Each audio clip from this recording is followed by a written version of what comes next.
បាទទៅសួរពុកម៉ែបងប្អូនបាទនេះឪប្រវិនចង់បង្ហាញពីការធ្វើត្រកបន្តិចបងប្អូនបាទនេះ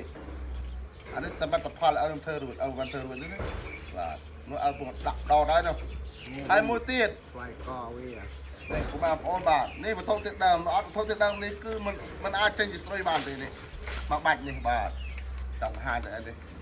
ធ្វើបានមកហើយតែមួយបានមកអូនមកកន្លះមកកន្លះបានមួយនេះបងប្អូនបាទនេះអូយល្អឡាកុំភ្លេចផងបងប្អូនអើយនេះបោះខ្មែរយើងទេនេះគាត់ធ្វើហើយនេះសូមឲ្យអាខ្សែនេះក៏លពាក់ដែរអត់មានយកខ្សែខ្មៅមកចងទេនេះទេក្មេងក្មួយតែលោកមិនស្គាល់ត្រនេះហាត់ត្រតែមិនហាត់ត្រមួយជ្រុងមួយត្រនេះហាត់ត្រហ្នឹងមួយត្រទៅម៉ូទៅម៉ូអានេះត្រគេហៅតែអេមិនត្រសិតទូឥឡូវមើលកំប៉ុងប៉មើលគាត់ធ្វើនេះអាមួយទ្រុងមួយត្រចាស់ពីដើមមិនមានទំនៀលក្មេងគួយទៅវត្តឯងសិតអាត្រនេះហើយភាសាត្រឯងភាសាត្រទៅដល់ក៏មិនបានរៀនសូត្រអីគេក៏ទៅម៉ូតិចទៅមួយហៅភាសាត្រធ្វើប្រហែលឆ្នាំហើយតាំងពីឲ្យចេះធ្វើហ្មងអូតាំងពី83ហ្មងតាំងពី83ពុកម៉ែបងប្អូនបាទ183មកដល់ឥឡូវ40ឆ្នាំជាងហើយពុកម៉ែបងប្អូនបាទឪនឹងធ្វើផ្ទាល់ចាំបងប្អូនប្រាប់តែយ៉ាងស្រួលនេះតាំងពី83មកចាប់រហូតដល់លោទៅ10ថ្ងៃព្រឹកឡើងជាលព្រឹកឡើងក៏ត្រនេះត្រក៏បានជាលដៃក៏បានកញ្ឆេក៏បានចេះគ្រប់សពមកលូក៏បាន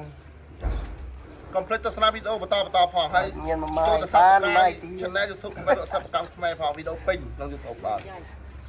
នេះកំឡុងចាប់អានេះក៏រោបទៀតម្ដងអត់ទៅមកទៅយកអាខ្លៃអា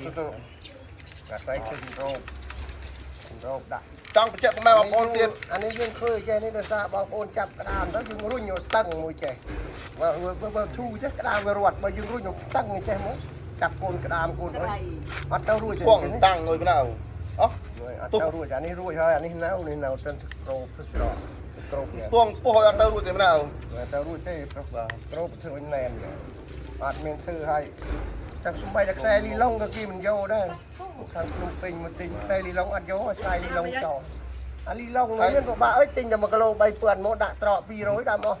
ហើយទីតាំងអើវិញដាក់ខ្សែឯងវិញយ៉ាប់នេះបាទមែនជួតាខ្សែវិញយ៉ាប់ហើយទីតាំងអើវិញស្រួលទេខ្លែងពុកម៉ែបងប្អូនក៏ចង់មកលេងមកទិញអីទីតាំងទល់មុខសាលារៀនបន្ទាយឈើសង្កាត់ទឹកវិលក្រុងខេត្តសៀមរាបពុកម៉ែបងប្អូនពេលមកដល់ទឹកវិលឯណាសួររកតែណាទេពុកវិនគេប្រាប់ហើយបងប្អូនបាទហើយចង់ពីណាពីណៃមកហើយមួយទៀតពុកម៉ែបងប្អូនបាទ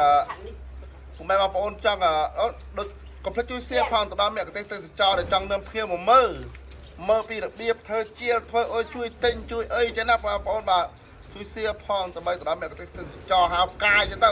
គ្រប់ជនជាតិស្វាគមន៍គ្រប់ប្រទេសទាំងអស់បងប្អូនដែលខំតែគាត់ចង់មកមើលរបៀបធ្វើសិប្បកម្មរបស់ខ្មែរយើងរបៀបអីផ្សេងទៅបងប្អូនបាទប្រវត្តិនឹងគាត់នឹងធ្វើឲ្យមើលផងជួយទិញផងបងប្អូនបាទចេះណាបងប្អូនបាទទៅសាក់នោះធ្វើតាំងពី83មកគឺថាដល់ណាស់ខំគ្រប់គ្រងផ្លែលោកបាត់របស់ខ្មែរយើងខ្មែរតានកុំអុយនៅវាបាត់សាប់សូន្យអស់ហើយប៉ុន្តែចេះតែលើកបង្កើនទៅចេះតែនឹកឃើញកុំអុយក្មេងវាមិនស្គាល់បាទយោមិនស្គាល់ទេណាក្មេងខំអត់ស្គាល់ត្រអាណាត្រអាណាទឹកអីអាណាល្អីអត់ស្គាល់ទេបាទហើយខំគ្រប់គ្រងទុកដាក់អុយក្មេងក្មួយចាំតែកុំអុយបាត់របស់ខ្មែរយើងបាទយើងចាប់ដល់ធ្វើការ៉ូបទៀតហើយបងប្អូនបាទកុំភ្លេចចូលទៅទស្សនាពេញនៅក្នុង Channel YouTube ប្រវត្តិសិប្បកម្មខ្មែរបាទនេះរកសិប្បកម្មគាត់ធ្វើកាមេរ៉ាដាក់មុខនេះបាទនេះកាមេរ៉ាហើយបងប្អូនបាទនេះវត្ថុធាតុដើមណាបងប្អូនបាទនេះលពាក់នេះបាច់នេះឯងបាទបាទពុកម៉ែបងប្អូនបាទកុំភ្លេចចុច Subscribe Channel YouTube ពុកម៉ែលោកសិប្បកម្មខ្មែរផងហើយមួយទៀតកុំភ្លេចតាមដានវីដេអូបន្តទៀតពុកម៉ែនឹងបង្ហាញដូចសន្យាវីដេអូមុនបង្ហាញរបៀបការធ្វើជាធ្វើស្មុកធ្វើលពាក់ធ្វើបដៅធ្វើគ្រឿងពុកធ្វើនេះធ្វើនោះសិតសឹងតែរបស់ខ្មែរយើងកុំភ្លេចតាមដានផងពុកម៉ែបងប្អូនបាទហើយកុំភ្លេចជួយ like ជួយ share ផងបាទនេះពុកម៉ែក៏ធ្វើផ្ទាល់ចេះណាបងប្អូននេះវីដេអូបង្ហាញបន្តទៀតកុំភ្លេចជួយ like ជួយ share ជួយ Subscribe ផងហើយវីដេអូរបស់ខ្ញុំមានដល់ប៉ុណ្្នឹងឯងបងប្អូនបាទអរគុណគ្រប់គ្នាបាទ